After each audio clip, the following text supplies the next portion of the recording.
Je ne sais pas pour vous, mais j'ai entendu ça plusieurs fois de nombreux chrétiens qui disent que on peut également utiliser le mensonge comme de la sagesse. En fait, réellement, ils disent pas que c'est du mensonge, ils disent que c'est la sagesse, ok? Et je me rends compte que parfois on n'a pas le cours 101, ça veut dire le cours fondamental de l'intégrité du chrétien. Et je sais que c'est un gros sujet, parce que être intègre, croyez-moi, je le dis parce que je sais que c'est pas évident. Ça a des subtilités, mais c'est une chose de pouvoir admettre que nous avons des problèmes avec quelques, domaines dans lesquels nous souhaitons et nous voulons être intègres. C'est une autre chose de pouvoir habiller notre manque d'intégrité avec le terme c'est de la sagesse. Non, c'est pas de la sagesse. C'est du mensonge. Et c'est mieux pour toi de régler ce problème avant que ce problème ne devienne trop confortable et une mauvaise habitude à la peau dure.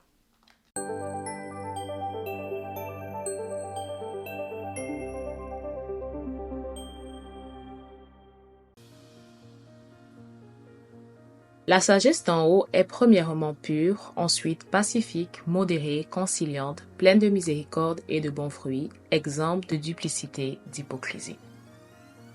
Aimons-nous la vérité. Vous avez peut-être déjà entendu ça, en tout cas moi je l'ai déjà entendu plusieurs chrétiens dire que je ne suis pas en train de mentir, c'est de la sagesse. C'est du mensonge. La Bible dit dans le livre de Jean 8 au verset 12, Jésus leur parla et leur dit, je suis la lumière du monde, celui qui me suit ne marchera pas dans les ténèbres. Et j'aime aussi ce verset biblique qui dit que, je pense que c'est dans le même chapitre 8, qu'il n'y a rien des œuvres du diable en moi. Et c'est vraiment important que vous sachiez qu'en tant qu'enfant de Dieu, que nous sachions qu'en tant qu'enfant de Dieu, il est important que nous ayons cette intégrité-là. Là où le diable peut venir nous regarder et ne voir rien de ce qui est en lui, en nous. Alors, Jésus-Christ est vraiment dans un débat ici avec des pharisiens. Ils disent non, nous sommes enfants de Dieu, nous sommes les fils d'Abraham et tout. Et puis Jésus-Christ leur dit, si véritablement c'était le cas, vous alliez me reconnaître mes paroles, reconnaître que je suis le fils de Dieu et reconnaître que c'est lui qui m'a envoyé. Et ça, vraiment, ça répond déjà à plusieurs questions en ce qui concerne les religions, mais c'est pas vraiment le sujet de notre discussion aujourd'hui. Mais plus tard, il va leur dire quelque chose de choquant, mais de vrai. Il dit, pourquoi ne comprenez-vous pas mon langage? Parce que vous ne pouvez écouter ma parole. Vous avez pour père le diable et vous voulez accomplir les désirs de votre père. Il a été meurtrier dès le commencement et il ne se tient pas dans la vérité parce qu'il n'y a point de vérité en lui. Lorsqu'il profère le mensonge, il parle de son propre fond car il est un menteur et le père du mensonge. Je me rappelle la première fois que j'avais lu ce verset biblique, je me suis dit, non, non, non, non, non, non. Satan ne peut pas être mon père. Ok? C'est pas pour dire que si tu mens, forcément c'est le cas, mais c'est pour dire que Jésus-Christ est vraiment très. Il met vraiment de l'accent sur l'intégrité en tant qu'enfant de Dieu. Et il n'aime pas ce qui est, qui n'est pas clair, qui est flou. Il dit, je suis la lumière du monde. Et lorsque tu marches avec Christ, tu dois vouloir, désirer marcher dans la lumière, dans la vérité. Tu comprends qu'il y a des situations, vraiment, c'est vraiment, c'est sensible. Le sujet est sensible. Et peut-être la chose que peut-être tu n'as pas tout simplement envie de dire la vérité. Mais je préfère encore l'honnêteté. Quand je dis je préfère, it's not about me. Mais it's about God, ok? Il ne s'agit pas de moi, il s'agit de Dieu. C'est mieux, c'est préférable d'être honnête. C'est important d'être honnête. Je vais vous donner un cas précis. Quand on était tout petit, nos parents nous disaient tout le temps, lorsqu'ils n'ont pas envie qu'on sache qu'ils sont là, ils nous disaient, si tel arrive, dites que je ne suis pas là. Sauf qu'il est là, il est en train de dormir, ou il est en train de manger, ou il est en train de, je sais pas moi quoi. Peut-être moi, en tout cas moi personnellement, j'avais déjà dit ça à mes parents, que moi je mentirais pas. Ils savent que je ne suis pas l'enfant à choisir s'il faut mentir. Mais si tu es dans le cas où, voilà, tu ne veux pas peut-être qu'on sache que tu es à la maison, Dis à la personne, je suis désolée, aujourd'hui ce ne sera pas possible. J'ai autre chose à faire. Peut-être autre chose à faire pour toi, c'est de passer la journée avec tes enfants. Peut-être autre chose à faire pour toi, c'est de lire un livre. Peut-être autre chose à faire pour toi, c'est de regarder la télé. Mais au moins, tu as été honnête, tu n'as pas dit à la personne, je ne suis pas à la maison. Je suis désolée, j'ai autre chose à faire. Si la personne insiste, c'est quoi cette autre chose à faire, si je ne dérangerai pas, je vais juste rester à la maison avec toi. Non, peut-être un autre jour.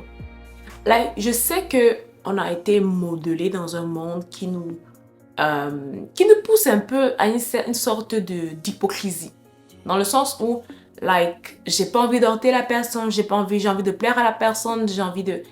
Oui, mais à la fin de la journée, cette personne, c'est pas Dieu. La personne qui te regarde du haut des cieux, c'est Dieu. La personne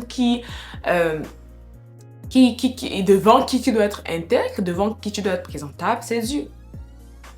Et parfois même, on ne le sait pas. Mais le fait qu'on puisse se positionner sur notre vérité ou sur notre intégrité, ça encourage aussi les autres à se dire c'est possible. Mais si tout le temps nous entrons dans le compromis, on n'est pas des exemples. Paul dit, soyez mes imitateurs comme moi, je suis l'imitateur de Christ. Il y a certains chrétiens qui sont assis, ils ont pris l'exemple des gens dans la Bible qui ont menti. Ah, Abraham avait menti, il avait dit que c'était sa sœur alors que c'était sa femme. Techniquement, c'était sa sœur.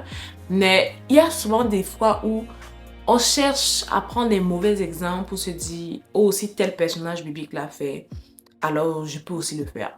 Alors que Paul dit, soyez mes imitateurs, comme moi je suis en train d'imiter Christ. Alors la personne qu'on imite, c'est Christ. C'est lui l'exemple. Ce n'est pas une personne qui était dans la Bible qui était tombée. Si tu dois suivre un personnage biblique qui t'inspire, c'est une personne qui vit comme Christ nous appelle à vivre. Ce n'est pas une personne qui était tombée dans le péché, qui avait fauté ou qui s'était compromis.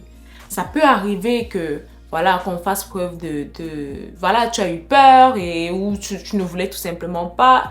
Mais ce n'est jamais quelque chose que tu dois prendre et étiqueter pour mettre dessus. C'est de la sagesse. C'est pas de la sagesse. Pourquoi vouloir embellir quelque chose? C'est pas de la sagesse. Si c'est du mensonge, c'est du mensonge. Si tu me dis, je vais vous prendre un exemple. Tu me dis, Alicia, est-ce que tu...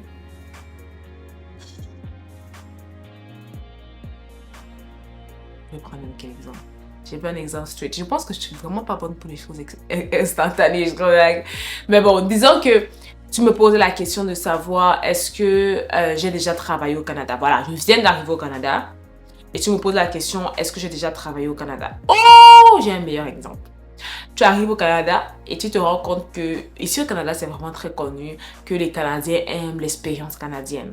Étant donné que dans certains emplois, ils ne vont pas prendre la peine d'appeler en fait ton employeur pour vérifier que tu avais travaillé là-bas. Tu mets, oh, j'ai travaillé au Dolorama ou au Provigo pendant 1 an. Et voilà ce que je faisais. Et tu ne donnes pas la possibilité d'appeler ton employeur pour vérifier. Il croit que tu as l'expérience canadienne et puis il t'embauche. Non, c'est pas du mensonge, c'est de la sagesse. C'est du mensonge. C'est du pur mensonge. C'est du flagrant mensonge. Ou encore, je vais prendre un autre exemple. On t'appelle pour te dire, oh voilà, il y a tel produit qui serait intéressant, mais il faudrait prouver que vous avez une voiture. Tu n'as pas de voiture et tu appelles ton ami, tu dis, est-ce que tu peux me prêter ta voiture? Ou encore tu dis, tu fais comme si genre, ah mais, you guys, vous avez compris ce que je voulais dire, ok? Je ne vais pas m'embrouiller les mots et les paroles pour donner un exemple. Mais pour dire que c'est très important d'être honnête et intègre. Ne nous disons pas que c'est juste un petit mensonge. Il n'y a pas de petit mensonge, il n'y a pas de gros mensonge. Il y a juste du mensonge. Comme on dit, il n'y a pas de petit péché, il n'y a pas de gros péché, il y a juste du péché. Mais à la fin de la journée, il n'y a pas de petit mensonge, il n'y a pas de gros mensonge, il y a juste du mensonge. Et si nous voulons nous dire, je veux aller plus haut dans mon intégrité, plus haut dans ma relation avec Dieu, il y a des choses aussi qu'on doit laisser. Et pour moi, le mensonge est l'une des choses avec lesquelles beaucoup de chrétiens ont du mal. Parfois, tu peux te garder dans ton corps. On parle beaucoup de l'impudicité, mais il y a des gens qui peuvent se garder dans le... Je connais même encore de plus en plus maintenant que je suis à cause des réseaux sociaux, tu vois le témoignage même de beaucoup de chrétiens qui sont gardés dans leur virginité, qui sont vierges, qui n'ont jamais eu des relations sexuelles. Et puis, je te rends compte que c'est même pas si spécial que ça. Même si ça ne devrait pas être spécial, ça devrait être juste la vie de tout le monde. Mais tu te rends compte que... Bon, c'est vrai qu'il y a aussi beaucoup de gens qui vivent dans l'impudicité. Mais tu te rends compte que tu peux trouver une fille vierge qui est impolie. Tu peux trouver une fille vierge qui ment. Tu peux trouver un chrétien qui est spirituel, mais qui ment. Le mensonge, c'est vraiment quelque chose qui a beaucoup de gens, en fait, beaucoup de jeunes gens ont du mal à se débarrasser. Moi, c'est pas toujours évident parce que, tu te dis, est-ce que dans ce cas... Mais chaque fois, si je me retrouve à mentir, si je dis quelque chose qui n'est pas vrai, moi, ma conscience me juge direct. Moi, je ne sais pas, parfois, j'ai l'impression qu'il y a certains chrétiens, votre sensibilité au Saint-Esprit, c'est seulement quand ce sont je sais pas moi, les choses que vous considérez graves. Mais pour moi, même dans une petite phrase, ma phrase n'a pas été intègrement juste, je sens inconfortable. Je dois rétablir cette vérité parce qu'elle n'est pas totalement vraie. Ça m'est déjà arrivé 2 fois avec mes parents de les appeler, de leur dire, en fait, tu vois ce que je t'avais dit là, c'était pas ça. Parce que eux, ils ne voient pas, mais Dieu voit. Et j'ai l'impression que parfois, on n'est pas autant conscient de ce que Dieu voit, ce que nous faisons, même si les hommes ou les femmes ne voient pas. Anywho, this was the main point of this video. C'était le principal but de cette vidéo. Laisse-moi savoir si toi aussi, en tant qu'enfant de Dieu, ça t'arrive de penser que c'est pas si grave de mentir. Si oui, je souhaite vraiment qu'aujourd'hui soit un nouveau départ et se dire que faut que ça cesse en fait. Il faut que ça cesse, il faut que ça cesse, il faut que je commence à dire la vérité, il faut que je sois vraiment honnête. C'est très important devant Dieu et devant les hommes.